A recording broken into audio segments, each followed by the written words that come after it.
Always remember, the opinion you follow should be your own. Just consider the things stated here to be a second opinion from a complete stranger online. Happy Friday, Mike. Oh, Phil, good to be with you and everybody out there in the listening audience. Happy Friday, happy weekend. Excited for another podcast, a little random waypoints, and we promise you we're going to get a little random today, I think. Oh, we definitely going to get random. Can I get something off my chest right away, Mike? Absolutely. Let's do it. Okay, so last weekend, I decided that I wanted to do some work on my computer, but I didn't want to be in my office. So I went to Starbucks. Plus, I wanted to try this new battery I got for the laptop and see if it actually worked. Yep. And I was sitting next to some young guys. And when I say young guys, I don't know, the mid-30s, maybe younger, younger. They in their 30s. Millennials. Mm-hmm. Both of them married. And they were using the word amazing and literally throughout their conversation. And there was never a thing that they mentioned that was close to amazing. And they never mentioned anything that was actually literal. Mm-hmm. Now, bear with me, Mike. I'm not no cornball. I understand what slang is, and I understand the basics of what's effective slang. Contrasting words is usually the most common. Like people say bad and they mean good. Right. Yeah. So that's bad. I get that. Right? But what's happening now with the language of these young people is you're never clear. Like, let's take the word literally. They will use the word literally, and then later on, they'll use the word literally, and it don't mean literally. Right. And you have to keep up with when they're using it for real and when they're not. Can I just say, literally gets so overused, that word. Yes. Holy hell. But and this is what I'm getting to. It gets overused so much for so many things that people take the word literally as meaning it's true. That's what people think of the word now. So people get away with pushing false facts and use the word literally, and nobody questions it anymore. And it's a whole bunch of other words like that. Like the other one, like hater is a real word. There really are haters out there. I work every day to get more and more haters. We're doing a good job here. As the wise Cat Williams once said, if you ain't got no haters, you need to be working on getting you some. That means you ain't got nothing going on. That's right. You got to be relevant. But now, literally, Phil, literally. But literally, they use the word hater so much and just so frivolously. It's just basically an excuse for if I mention or critique something accurately about you, I'm a hater. Yep. And I could go on and on of different words that are just pissing me off, Mike. Yeah. Oh, yeah. So I thought it would be cool to just ask you, are there any similar overused, wrongly used slang words where you're at? Because you're living in Mexico now. You're going to become a citizen. You're learning the language. So I thought that would be great to ask you. So it's interesting that you asked that because I'll give you a little history about Spanish, and particularly here in Mexico. So as you know, Castilian, like Spanish from Spain, is very, very different than Latin American or Mexican or Puerto Rican or Cuban or anything else. So Mexico, since this is where I am, in particular, has a number of different dialects depending on where you are. And that also correlates to slang. And it's interesting that you brought this up from the English perspective, because I'm located in southern Baja, and Baja was the last state that was admitted to the United States of Mexico. And so it's kind of an outpost. And it is the most, I'll call it the most slang used Spanish of anywhere in Mexico. So I am actually at the in ground zero of slang.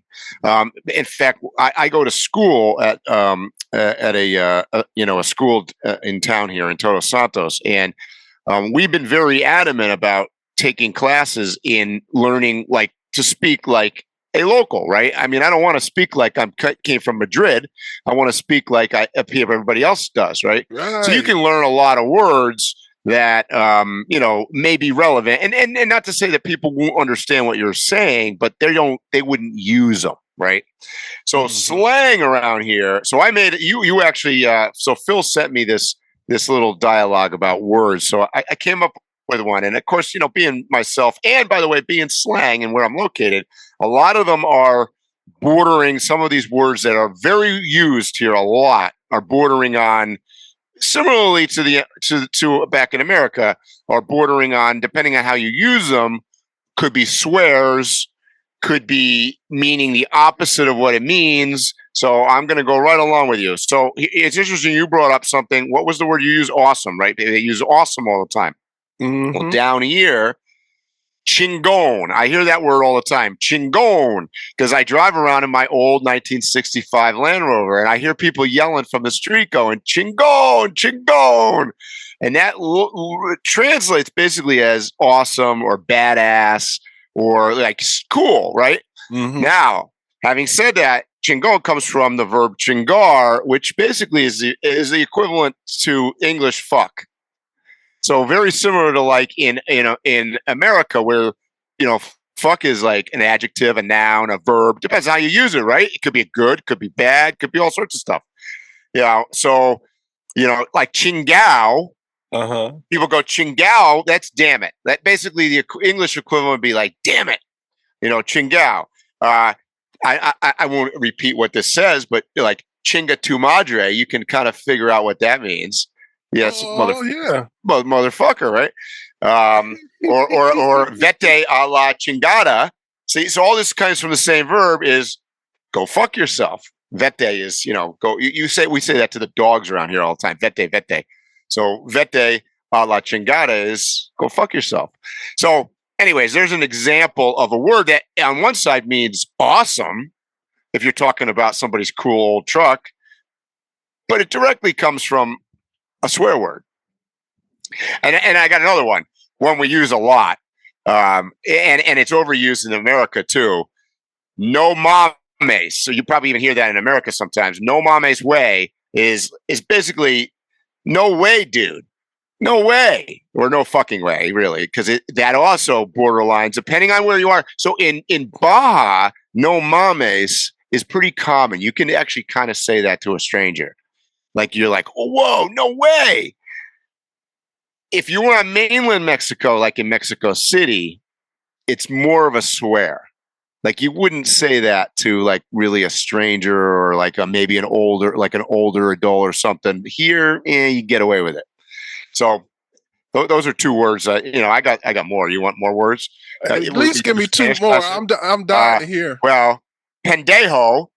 Pendejo, that's basically asshole or idiot. That's what that means, pendejo. Well, everybody knows that one.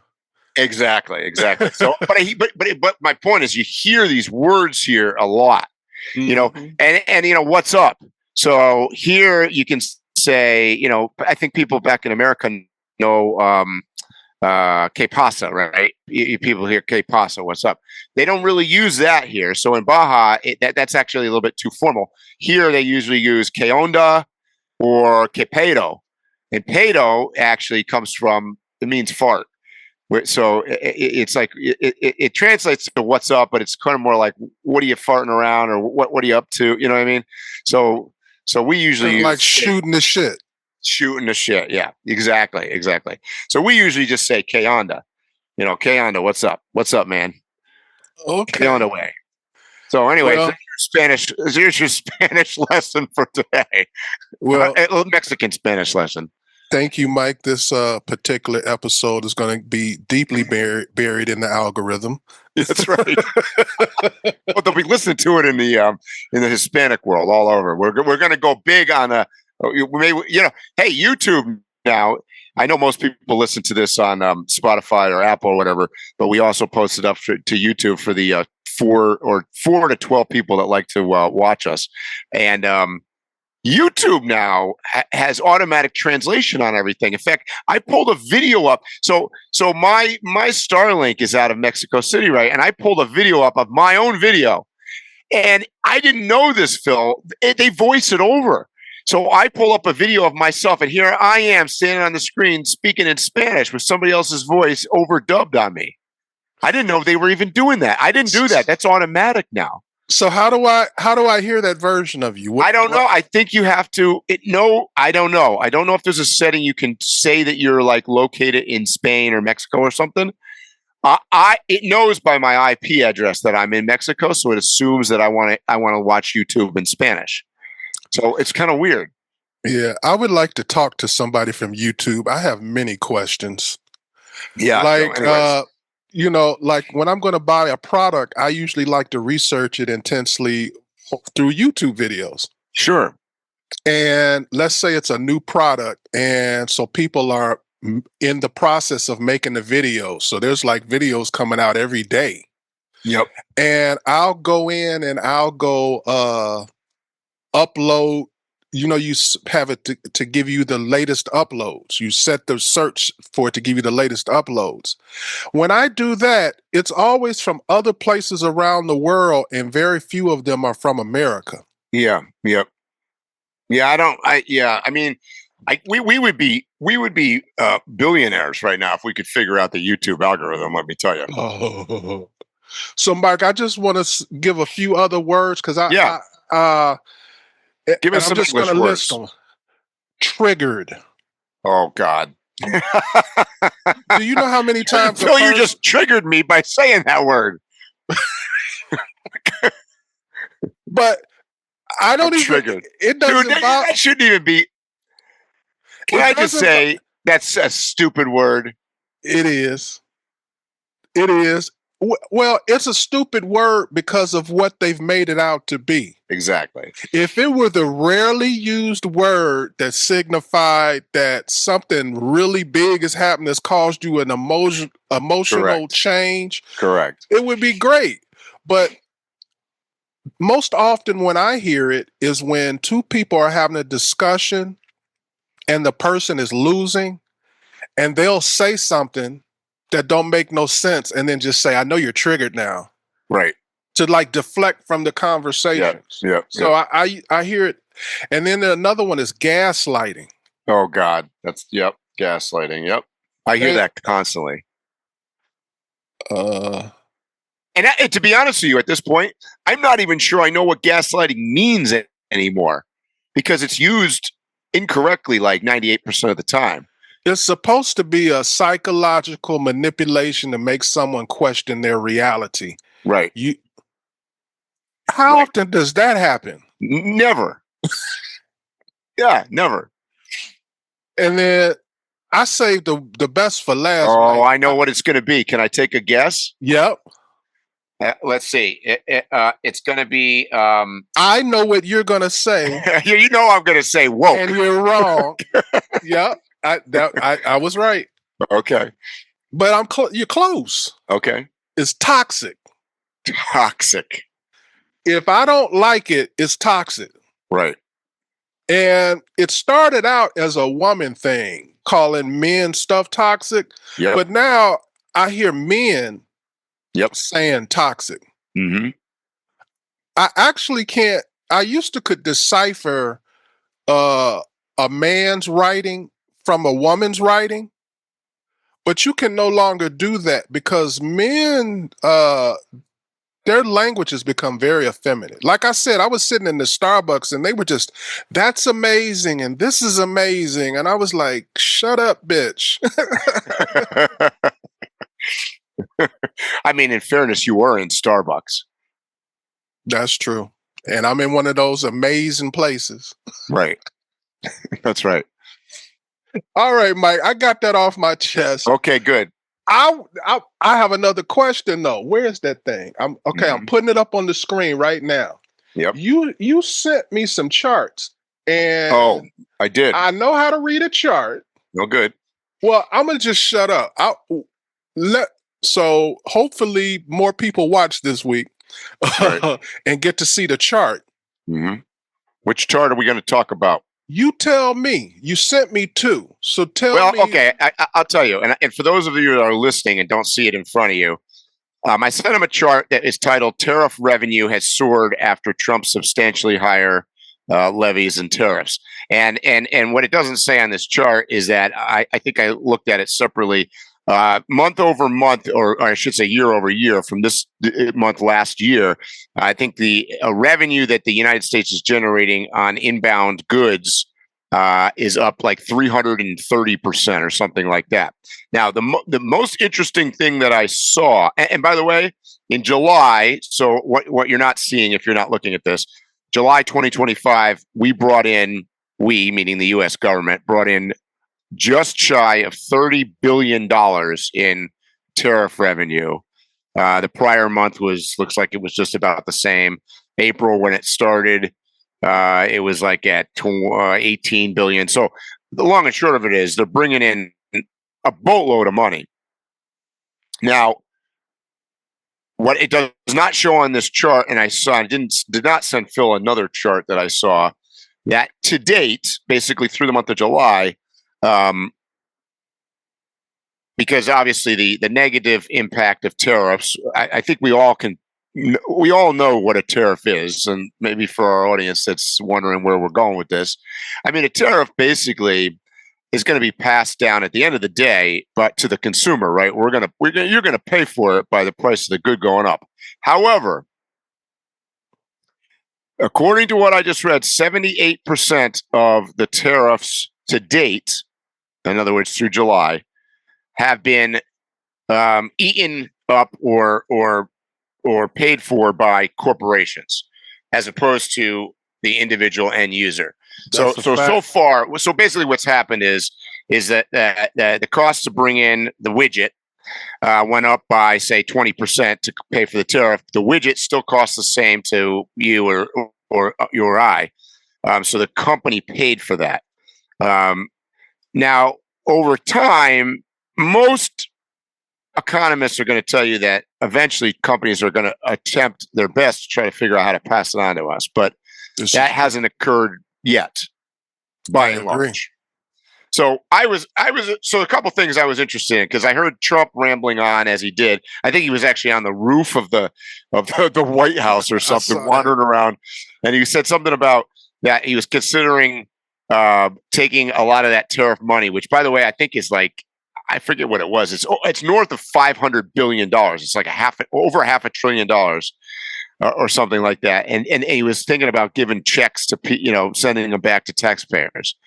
So let's update the viewers. So we've hit 30 billion in monthly tariff revenue, and the top 1% just crossed 55 trillion in wealth. And one chart shows the government cashing in, and the other shows the people getting left behind. Oh, I didn't talk about the second chart I sent you. Oh, I'm sorry. Well, let me talk about that because that's interesting too. So I sent him a chart calling, because you've heard us talk about this on the podcast a lot. The rich are getting richer, right? So this was a very nicely laid out chart that I found that goes from 1980 basically to today. And in 1980, you can see the lines. So there's 4 lines, right? There's the top 0.01%, the top 0.1%, the top 1%, and the bottom 50%, right? Mm-hmm. So the bottom 50% line has, by and large, stayed about the same, right? Status quo. Whereas the top 0.01% and the top 1% have gone up by I don't know what. Yeah, like Phil just said, $55 trillion or something like that.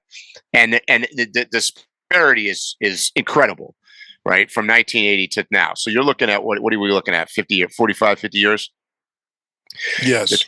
What I found interesting about this, the biggest bumps in the wealthy. So if you look at the graph, the biggest jumps in wealth occurred 3 times, and they all correlate with bad times. The crash in 2008, the 2000 in real estate for sure, because I was in it.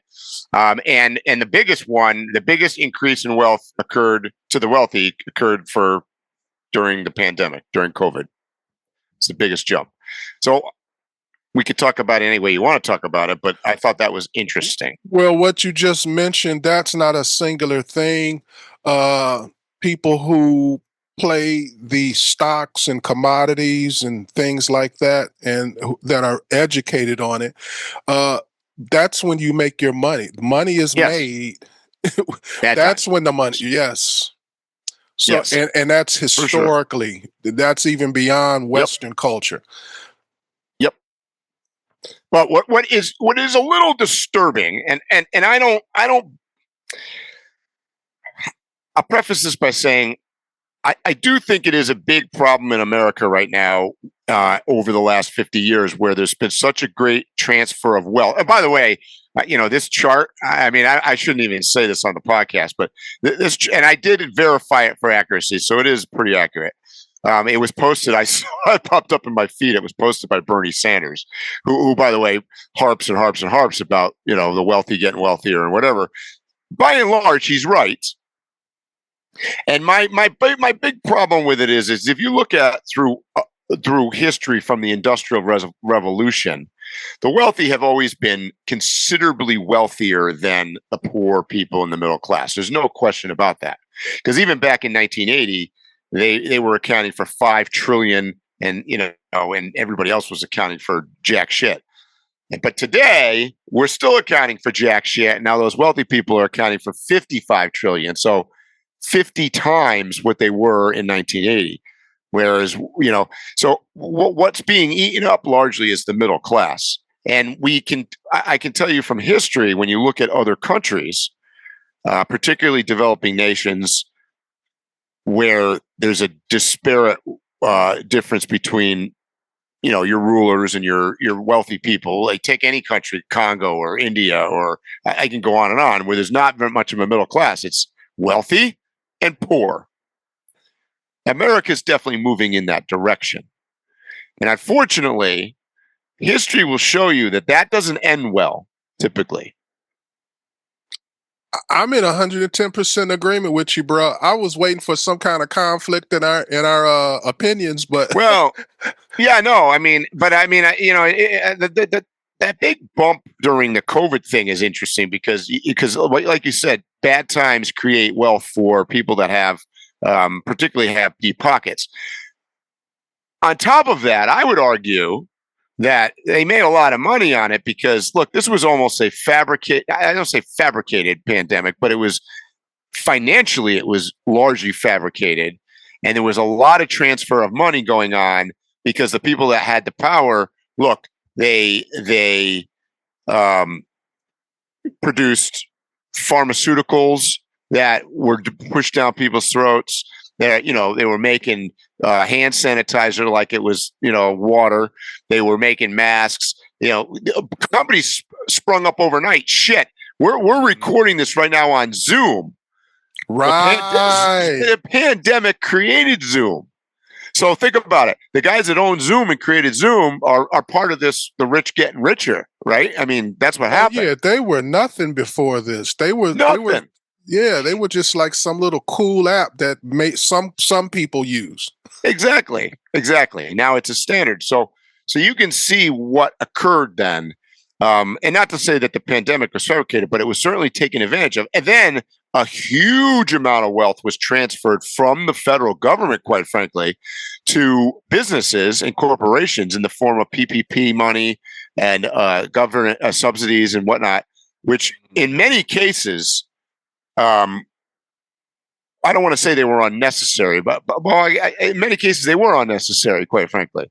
And by the way, a lot of the hardship that we're having right now in the States with inflation and cost of goods and whatnot is a direct problem of just printing money. We printed a shitload of money for the pandemic. Yeah. Mm-hmm. So I agree and don't agree with you that we should have been dishing out money the way we should. I agree that if we're going to tell everybody to stay home and require them to stay home, then they needed to be subsidized by the government telling them to do it. Yeah, right. But we shouldn't have had to stay home. Well, I mean, that's the reality. Bert was saying, I was talking to my buddy Bert here the other day, and he was in Southern California, San Diego, during this, and he'd go, he's a pretty athletic guy. He'd run on the beach every day and whatever. And then for the first month, they closed the beach, right? They weren't allowed outside. I mean, some of this stuff was completely nonsensical, right? Yeah. And then of course you got to pay people to do shit, because what are you going to do? We're all locked in our basement. Nonsense. See, people still have the nerve to call this a conspiracy theory, even though the facts are steadily backing me. And it was a flu. I don't even like to call it the COVID. I like to call it the sea flu. Yeah. The mortality wasn't much different. Nothing was pretty much different when you actually looked at the numbers from any other flu. It was a good. It was a strong flu. It had high numbers. Yeah. I mean, in this case, hindsight is 2020, right? And we can look at it now, 5 years on, and you can look back and you can say, yeah, this is what occurred. The people that had pre-existing conditions or were highly susceptible to stuff were going to be more susceptible, as they are with anything, as they are with pneumonia or the flu or anything else, quite frankly. So it was a huge money grab for a lot of people. Big money grab. And I'm going to go a step further, Phil, and piss some other people off. I think this was an example of the U.S. And we're not usually like this, because look, the U.S. is. Listen, hold on. I got a point here. Just listen. The U.S. is usually like half on board with the United Nations, is half on board with NATO, is half on board with international kinds of things. And I think this time the U.S. kind of bought it hook, line, and sinker in the beginning, at least, with the United Nations and with the WHO, World Health Organization, and stuff. And we actually latched on to the world's panic. And then in some cases, we led the world's panic, which is mind-staggering, because that's not something that we normally would do. And we did. And I think we got just so wrapped up in this thing that, and now you look back and to be honest with you, Phil, and maybe some of my liberal friends are maybe going to disagree with this, and maybe they won't by now. I don't know. Because somehow it divided along liberal and conservative lines, which is mind-boggling, because I don't even understand the relationship to that. But in any case, the liberals took the point of view that it was all necessary. I mean, when you look back on this stuff, some of the stuff that we did is, if you tried to explain it to your today self, you'd shake your head and go, "What? What?" We set up like plexiglass little things in restaurants, and I think we've all watched those terror movies where the plague or the whatever virus or whatever goes. So to think that we were going to set up like little plexi partitions that only went up, maybe a foot over the booth, or we're going to put on some mask that wasn't approved by anything. It was more like a scarf that came from Louis Vuitton, like that was going to somehow stop germs. I mean, some of the stuff that we came up with was astronomical. One way aisles in the grocery store. So it sounds, give me a fucking break. It sounds like, from what you're saying, your liberal friends are basically saying, well, in hindsight, looking back, maybe it wasn't as bad as you say, but the proactiveness was absolutely a smart thing to do, right?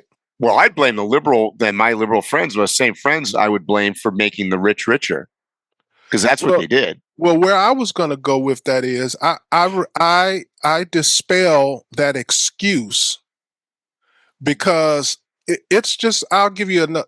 You remember when we was talking about Saddam Hussein had weapons of mass destruction, and a lot of things were done off of that misinformation. Yeah, which is another boondoggle on the right. But some people believed it and some people didn't right off the bat. Yes, you don't correct. And those who they said, well, I went with the information or whatever. Okay, you don't get credit for being smart. You were wrong. Right. Exactly. I didn't fall for the Saddam Hussein. None of these things that they talk about, I fell for. I saw them clearly. That's a good example because, to be fair, that was a conservative Republican side that was their boondoggle, and to some extent, the liberal and the Democrat side was the pandemic. That's why I used it. I thought that made the point more. Is that that's the game. It's just the game. So, Mike, are we witnessing smart economic policy or just another chapter in America's great wealth transfer? I mean, currently? Yeah, I'm talking about. So we're talking about the tariffs, right? Okay. I'm just asking. I'm like, so which side are you on? Is this a good deal, or is this just a wealth transfer, or is it a mix of the two? I don't. So I'm not a big fan of this tariff thing. I'm particularly not a big fan. I never was, and I'm not a big fan of Trump's way he implements things. Like he's just, and I said this before, he's like bombastic, he's threatening, he's haphazard, it's in and out. I put it on you today, tomorrow we're going to take it off. None of this, I'm not for any of that. He reminds me of every spoiled 16-year-old rich kid I've ever met. Stomping their feet. They're stomping their feet. However, having said that, there are examples of the policy that are a couple things that are maybe one working inadvertently.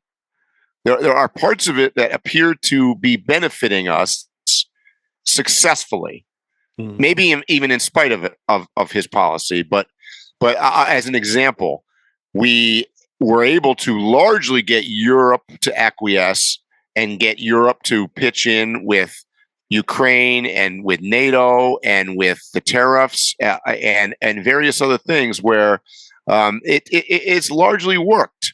So I think I can give credit where credit's due on that. Second, a couple days ago, he put in a significant tariff on India. And that was really not so much because of economics. It's more because India is basically breaking the embargo on Russian oil. Well, good. I'm fully in support of that. Fuck India. Like if we're trying to get something done, and you guys are not exempt from this. Everybody else is like going through bullshit and trying to put Russia under the vice. Well, India, come on board. So whack them with a 50% tariff and penalize them. Good. I'm okay with that too. I'm with that too. Yep. But that but this whole thing with back and forth with fentanyl and Mexico and Canada, no, that to me is insanity. I mean, if anything, if we're gonna truly try to bring down or loosen the control of China and India and Vietnam and some of these countries that are taking advantage of, particularly China, but we need trade partners, right? So they have to be replaced with somebody. And the obvious, legitimate choice would be our North American trading partners, Canada, Mexico, Honduras, Guatemala, Nicaragua, countries in Central America. This makes sense. They're closer. The shipping is less. You've got a pretty good workforce. And at a fairly inexpensive rate. So I don't have a problem paying more as long as there's no other option. Correct. That's right.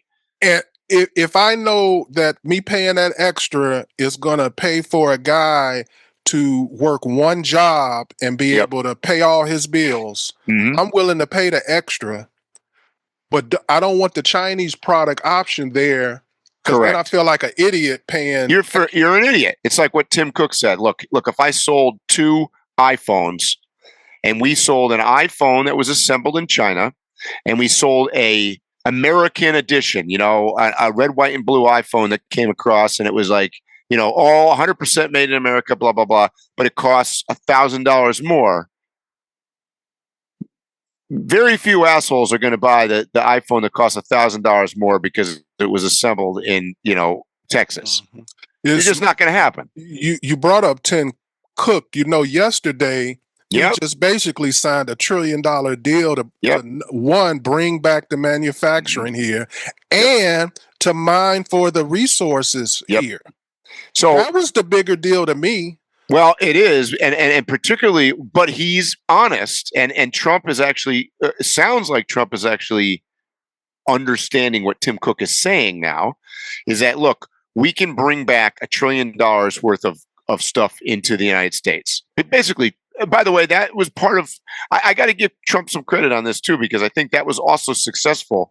Because look, he put so much pressure on Apple about China. And then Apple started to divert more stuff to India, and then we're putting pressure on India. So well, let's come back to America.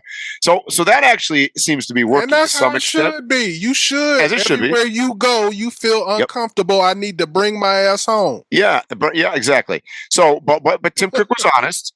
Look, we're going to make chips. We're going to develop lithium. We're going to make glass. Corning is going to make it in Kentucky or whatever. Those are all positives. But he was also honest, and he told Trump, "Look, this shit's going to still be assembled in China because at this point, we're not at that level that we don't have the workers, we don't have the organization, we don't have the infrastructure. We're not there yet. Will we be there eventually? Maybe, but not right now. So we don't have the ability to do it 100% in the States yet. But we're moving in the right direction." Well, the both of us I know are going to keep up with this, and we'll keep everybody updated on how this ends up. I hope it ends up something positive for all. So, Mike, you know that the Coast Guard says that the Titan sub deaths were instantaneous, but also preventable. So I just want to be honest about it. This wasn't about exploration. It was about ego. It was about elites funding high-risk stunts under the guise of adventure. And Titan's just one example, from space tourism to luxury overlanding. There's a pattern here, and it smells more like vanity projects than noble quests. So, Mike, whether it's diving to the Titanic in a glorified science fair project, blasting into orbit for a photo op, or driving a 6-figure rig through jungles for Instagram, do you think extreme tourism is truly about adventure, or is it ego theater for the rich masters exploration and quietly feeding corporate interests and personal brands and legacy building? All right. Well, let me unpack that. First off, the Titanic thing, Stockton Rush was an egomaniac who, and I don't really want to talk bad about the dead, but to be honest with you, he killed himself and everybody else on board. And I'll always talk bad about a murderer. He's a murderer. That's manslaughter. And he knew it was going to happen. That thing, every time it went into the water, got weaker, right? So eventually it's gonna implode, and it did. And so that was okay. So that is a good example of, and sadly, there were innocent people on board for sure. All of whom, by the way, were extremely wealthy. So to your point, that is an example of, super wealthy. Now, I would say in that case, though the people that were on board were not doing it for the Instagram, they weren't doing it for that so much. They were more doing it because they have the assets, the means, and it is an over the top adventure. Shit. Look, if you could take me to the Titanic, I'd go for sure. Not in that thing, I wouldn't. But like, if I could go in something that was reasonably safe, I think that would be super cool to go see for sure. I've always been a Titanic buff. Now, on the other side of this, we see things being built We see things on. I'm not going to name names because there's some people I watch on YouTube as an example that are doing some things over the top. So there's a fine line. I mean, there's look, the world. You addressed the rocket ship that went up with the tourists on it with the Instagram thing where it was debatable. I think we came to the conclusion that they didn't even go to space. Yeah, they didn't even go to space. That thing was faked up, But so, Mike, the point I'm trying to basically make about the whole thing is, in my opinion, these trips let billionaires paint themselves as explorers, not exploiters, and they use it sometimes to shape their public image. You have some that are still like, they're not retired. They're like Robert Branson. They're doing it to show you it's their way of balling. Yes, it's after a certain point. I got as many Rolls Royces. Porsche probably sends you cars for free. Sure. At this point, you're looking for a way to show off that others can't. And that's why you fly to the moon or go to the Titanic. And I'm talking in general. Because I'm confident there are a huge amount of people who would just love to go see the Titanic. Yeah. Sure. But the ones who don't have questions, and the tourism guide can convince you to get into that type of submersible without any questioning of it, and you talking your child to go with you down there, which is insane. This is all hubris. This is I agree, because that's not a proven method. I mean, by the way, there were and are alternatives. The son didn't want to go. Yeah, I know. It's super sad. It's super sad. Like, and now let's backtrack a little bit.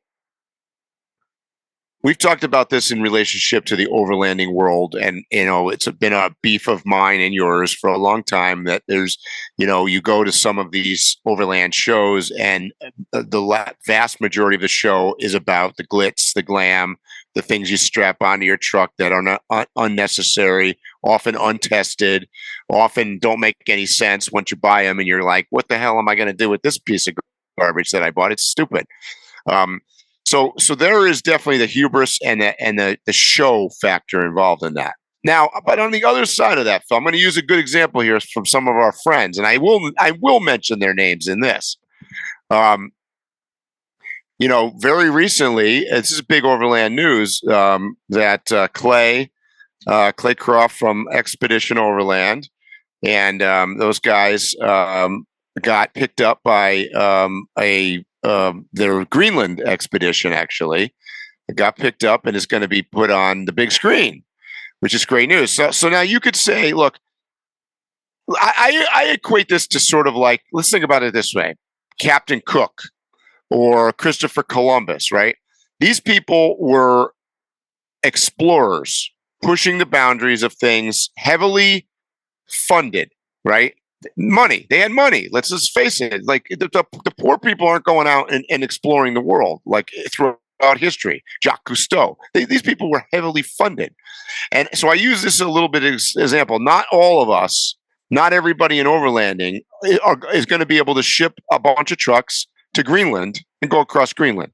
And you and I, by the way, I should note this to our listeners, got the opportunity that we've actually seen the movie already. When we were at X Overland Ranch last year, they previewed it to us. So I will tell you, if you have an opportunity to go see this, definitely go. It's amazing. This has never been done before. Going south to north in Greenland. If you are an outdoor person, if you are an overlander, if you're into exploration, it's so many different subject matters you could be involved in, or hobbies. This is going to be an interesting movie, and it's visually just beautiful, stunning. It's stark. It's a stark. Yep. And Clay, by the way, shot it on one My understanding is it was shot basically on one camera and a drone. So it's a unique perspective. It's definitely worth seeing. But my point to the whole thing is, what they're definitely, they have their the detractors or their people critical of them. And we've talked about this on a podcast before, because not everybody can do this, right? That expedition cost a shit ton of money. To ship the trucks to Iceland or to Greenland, to do airdrops for fuel, to do wow. Remember, I thought it was interesting because we had the benefit of listening to them tell us about the trip too. But the whole tracking, what was that they hired? I think it was a German company that came to do sonar or whatever over the ice to figure out where the potential crevasses could be. Like, and that was big money. So my point to the whole thing is, money solely is not the defining factor in whether or not this is a quote a vanity project or an ego thing or whatever. This was I'm using them as an example of true exploration. This is something that hadn't been done, and and now the fact that it's hitting the big screen is bringing that vision to those of us that don't have the opportunity to do it. So that makes sense. And by the way, it was in. He's trying to make. He's a filmmaker. That's right. Your goal is always to film to bring it to us, new and beautiful. Yes. Yeah. He's just doing his job. Whereas on the contrast to that, the Stockton Rush thing, I mean, he wasn't bringing diddly shit to us. He's and this was a non-proven thing. By the way, what's his name? James Cameron had already gone to the Titanic, which by the way is also a filmmaker, brought back to us visuals of the Titanic. We've seen inside. They sent cameras in. So that had already occurred, right? That wasn't a vanity project on Cameron's side of it. So there's the difference. And I hope I explained that well enough. God. You mentioned Cameron. It would seem as though if somebody were going to go to depths that only few have gone. Which he did. But I'm talking about the people who just died in the it just seemed like I would have at least done some kind of cursory research, and through my cursory research, I would have found video of Cameron going down to the Titanic. And when I saw that big yellow tank of a thing that he was in, and then I saw what they was that talking about me, flimsy looking thing. Yeah, and by the way, if I had gotten on that thing, Phil, on the boat, and you were the captain, and you say, "Look at Mike, look at this, look at the controller I got from PlayStation," dude, I would have jumped overboard. Like, there's no way I'm going down with a PS2. You couldn't have got me in it after you told me what it was made of. No, bro. The guy, what's his name? Stockton Rush. Stockton Rush. I'm sure as far as like engineering and technical stuff and schooling, he blows me out the water, right? Mm-hmm. I'm just a regular old Joe. And I know, I mean, just the average person, it seems, knows that carbon fiber wasn't no good idea. Not for that. Have you ever seen a carbon fiber car just have like a 35 mile per hour accident? Yep. You mentioned that, but Phil, I used to be racing in cycling, and our bikes are made out of carbon fiber. You crashed that bike. They got an expiration date if nothing's wrong with them. That's right, and those things snap. And when I mean snap, they snap, like they just disintegrate. So yeah, I mean, common sense would tell you, if I'm looking at that and I'm comparing it to James Cameron going down to the Marianas Trench or wherever he went with that big yellow thing that looked like, it was it looked like a bomb, but right, it was like this big metal, and it was what, 12 inches thick or something. Yeah. And Mike, what's crazy is now after the fact, when people have lost their lives, they've been showing a cornucopia of different videos where people have asked him about Yep. the safety and different things. And if you heard the response, some of them, he basically is just like, I don't care. Some people like, fuck you. And then some people, he just smart. There was the best one out there. I forget the guy's name. I think it was for 60 Minutes that they filmed. Sitting in it. Well, yeah, and they filmed the whole series. This was done maybe 3 years before they died, and they were going to do it. They were doing a feature, I think, for 60 Minutes about this wonderful new thing and this new technology. And by the way, when he was done filming that series, it never aired. He went back to his bosses at CBS and said, "Hell no, we ain't running this. That thing is a death trap. Like we're not promoting this thing at all." Well, that's another thing that's coming out after the fact. He's not almost everyone he encountered was like, hell no. Whether it was somebody on the legal side, the engineering side, the media side, everybody's like, I can't believe this. Yeah.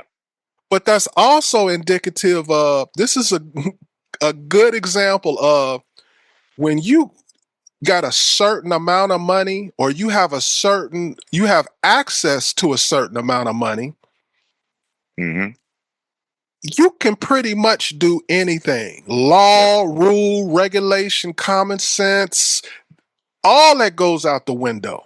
Yep. See, what's interesting about this is that he got through some legal loopholes because it was in international water or whatever. And, because look, he was taking paying customers. So for all practical, common sense would tell you that, if you're going to be a tour operator, you got to have some kind of license, some kind of inspection, like you would if it was a bus company or a train or shit, even an amusement park to go on the Ferris wheel. Like, you know what I'm saying? Mm-hmm. So, yeah, it's.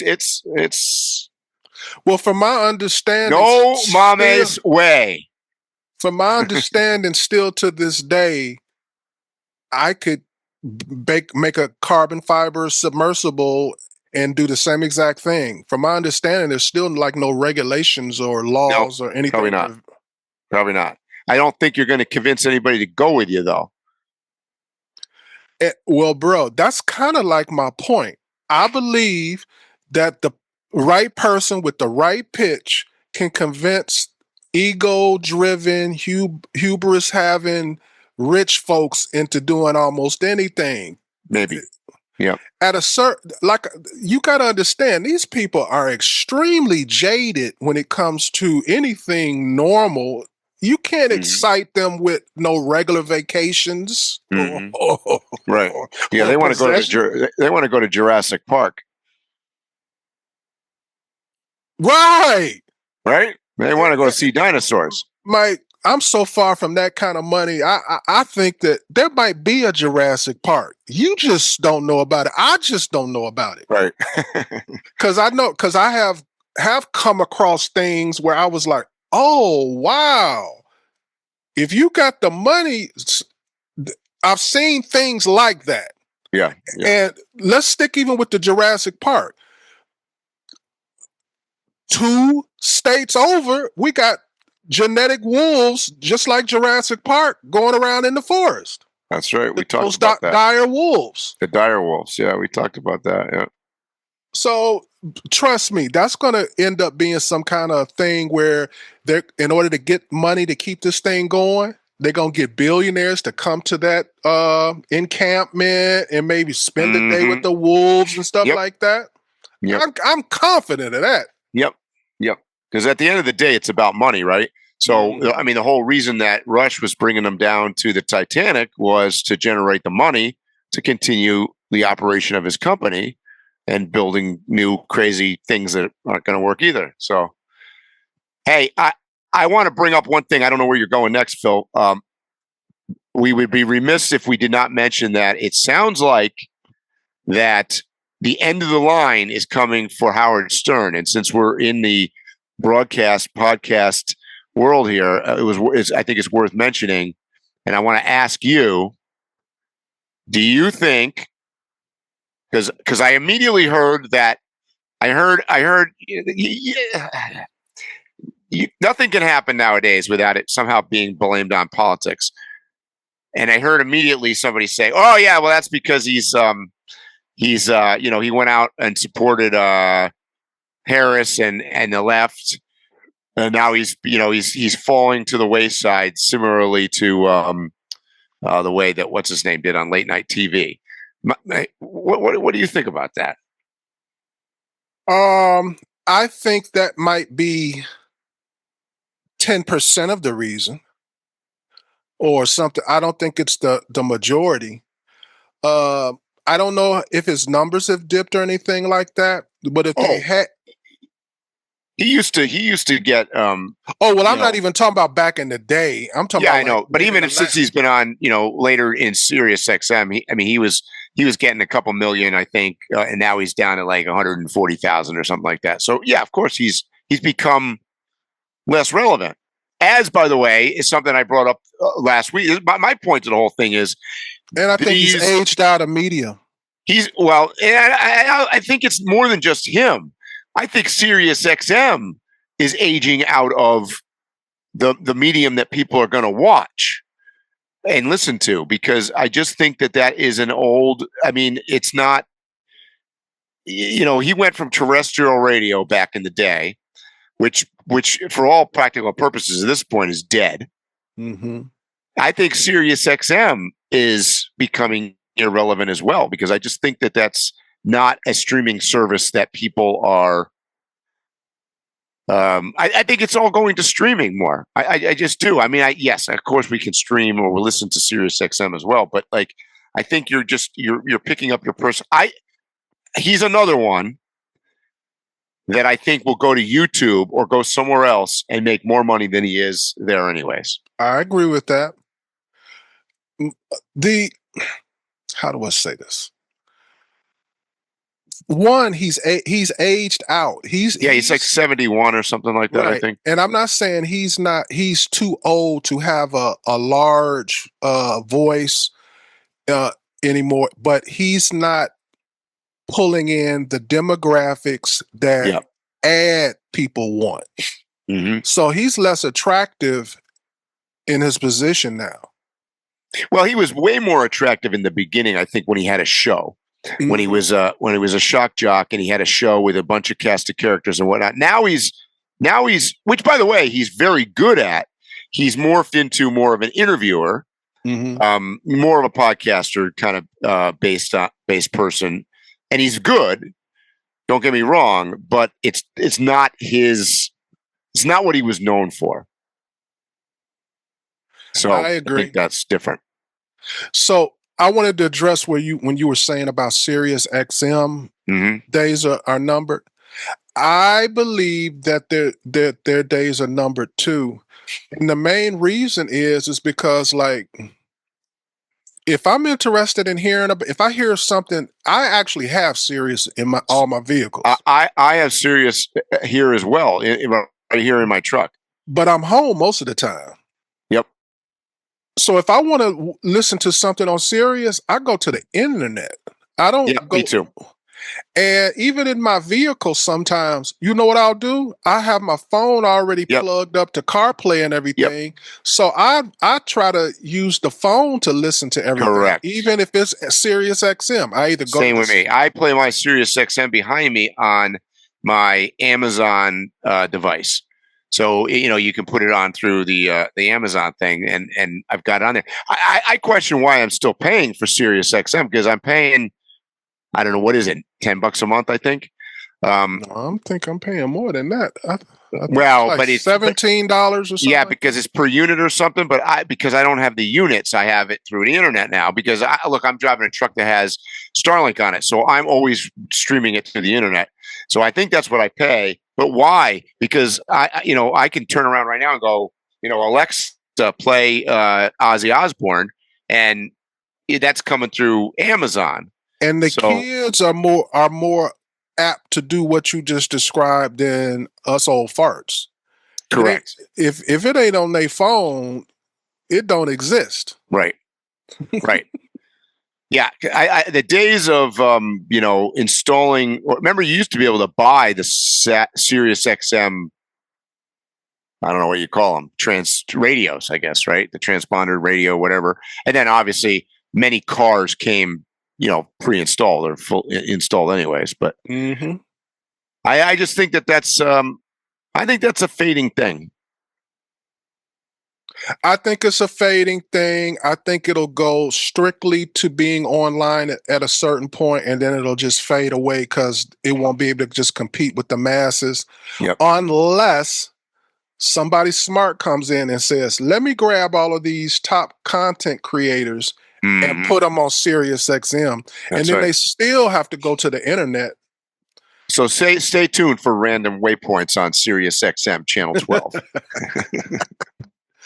Mike, are you familiar with Shane Devon Tamura? Say that one more time. Shane Devon Tamura. He was the shooter in New York City a week ago. Yes, he went into the one that went into was trying to go into the NFL headquarters, right? Well, that's what I want to get into. Yeah. Here's the question that keeps sticking in my head. What are the chances that Shane Devon Tamura wasn't actually targeting the NFL headquarters like they told us? What if that story was just a convenient distraction to cover up something bigger, something more uncomfortable? Because here's what's not being talked about. Tamura's movement lined up suspiciously close to Blackstone, the investment giant that uses leveraged buyouts to swallow up businesses. They pile on debt. They pledge the acquired company's own assets as collateral and basically shut down the companies. So is it really that far-fetched to think that Tamura saw Blackstone and not the NFL as the symbol of economic violence? So what I'm basically asking for sure, similarly to that other guy that got the insurance exec guy that got killed. So I'm basically stating because he shot a person from Blackstone. Yes. But the news is telling us, no, he didn't mean to do that. Well, I think the only reason I think that they're well, I could be wrong on this, and I haven't totally followed all of the news with it, but didn't he claim that he had CFE which is obviously a big drama thing. CFE? No. So they say that they traced his steps and they found something that he wrote. He don't have nothing like that online, nowhere, nothing. So we have to take their word for it. Okay. So let me fully develop my conspiracy. What I'm basically asking you is, I believe after the CEO murder, that there's a protocol basically in place. We're again talking about people with fuck you money and power. Yeah. I believe that there's a protocol in place now, especially in New York, where if a prominent person dies now, to divert that information. Because let's say they said that it was about Blackstone. You'd get that same thing like how you had the reaction toward Luigi. They don't want to keep getting these reactions over and over, because after a certain point, that grows into a community. And then in that community, you'll get more shooters. That's right. So, which, by the way, is a byproduct of going way back to the beginning of our conversation, is the greatest transfer of wealth. This is what happens. This is what's happened in developing nations, where eventually there is a lot of animosity towards very wealthy people and or wealthy companies because, look, you're starving to death. Fucked over you. Yeah. Okay. Exactly. That's right. Okay. That's right. So, and by the way, Blackstone is a great example of that, because that's their MO. That's exactly what they do. Is they go in, they basically, I mean, when you get bought out by them, you know where that's going. Mexico, or it's going, your company just going to shut their. I don't think people understand how they basically borrow a shitload of money. Mm-hmm. And they use the business as the collateral for the money. Correct. So when it's time to collect the money, they don't give them money, they give them the company. That's right. Yep. And all those people be out of work. And they've stripped it to its knees already. So yeah. Mm-hmm. Mm-hmm. Yeah, no, I mean that's certainly. I don't know if that's the Do case. I sound really far fetched? No, so I don't know if that's the case in this example. I don't know, but I will tell you that I believe when you say that the authorities don't want that becoming a trend or don't want to talk about that. Absolutely, absolutely. And here's the killer. You ain't heard no more about that shooting. That was a big shooting. And it was in the largest media city in the world. Yep. Things that happen in New York never just stop getting talked about this fast. No. So that even makes me more feel conspiratorial about what's really going on. Yep. So good point. I just wanted to get that off. So let's take this a little deeper, Mike. Here's my thinking. I have something written down I want you to hear. I've got this title, Just Following Orders. Okay. Because we're talking about CEOs and people, being vengeful to them, call themselves being Robin Hoods or whatever you want to call them. You've heard the phrase from people like these CEOs or people that work for CEOs that have done destructive things to people, whether it's taking their livelihoods or killing them. You hear the phrase just following orders. Mm-hmm. And when I first heard that line, the first time I remember ever hearing it was from those Nazi trials, the Nuremberg or something like that. Nuremberg, yep. Mm-hmm. Yep, Nuremberg trials. And that was the defense that didn't work for the soldiers. Now, that's something that CEOs often, I'm just following the board and what they're saying. This is a corporation. I have certain obligations legally that all of that stuff, which is basically saying I'm following orders. Yep. When it's the lowly person like the guard who's done heinous things, so I ain't defending him, but they can seem to see clearly that following orders is not a good excuse. You have a moral obligation to hear a directive or an idea or a thought and say, no, I'm not going to be a part of this. Yep. So why is it different with CEOs? Why are we so comfortable? Why did we defend the CEO that Luigi shot? I believe we should have defended him not getting shot. Right. Absolutely.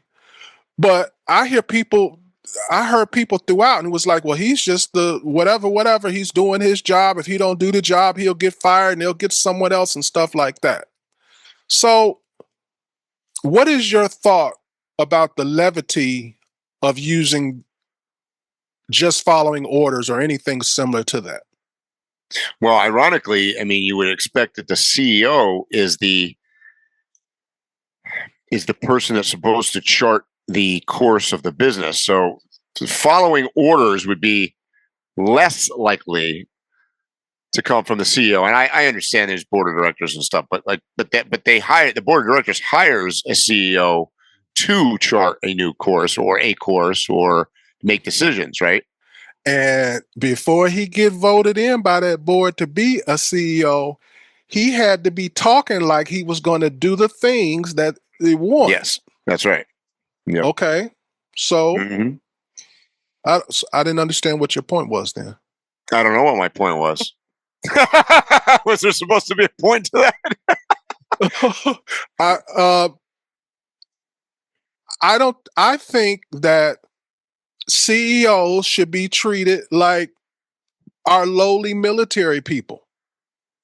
Let's forget about Nuremberg, modern day. If I'm in the military and I'm whatever's the lowest rank, a private, and my captain tells me to kill this lady and her baby, I'm supposed to, by the way that they teach you in the Army, I'm supposed to say, no, that's a something kind of command. Right. I forget that. Yeah. It's a wrong command. It's illegal or whatever. Yeah, can't do that. And if that person doesn't stand up, they will also like issue punishment to him, even though he's following the orders of his captain. So what I'm saying is, it seems like when you low on the totem pole, you have all of this moral obligation, all of this ethical obligation and everything. But the higher you go up, the less obligation, the less moral ground you need to stand on. And by the way, that was the problem where so many people came out in defense of the Luigi guy, is because look, the guy, the insurance, those businesses are like almost pure evil. Like, right? I mean, their goal in life is to basically screw everybody over. It's literally a directive that you're supposed to try and keep kicking the stick down the road until the person croaks. Yeah, exactly. That's right. So that's a fact. Of course. I don't disagree with that. Why do we have any kind of love for a person that's like, I'm good with that? He ain't no different than the guard from Nuremberg. He's the cause of a multitude of deaths. And that is one of the side effects, I think, of this transfer of wealth, the rich getting richer, is that there's less accountability, right? I mean, money is power. And like I think you said earlier in the podcast, with enough money, you can get just about anything done or anything accomplished or convince anybody to do anything. And going back to my chart that I sent you, do you realize that Elon Musk, and I'm picking on him because he's like, the top of the wealthy, he has more money than the bottom 50% of Americans combined. One person. Oh, I get it, bro. I'm with you. Something's wrong. I agree.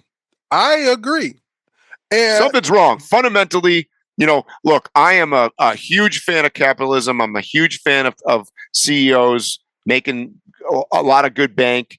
And look, I am not one of those. I'm not Robin Hood. I'm not socialist by any stretch of the imagination. But I got to tell you, if one human being has more than 50% of the Americans, there's something wrong with the system. No question.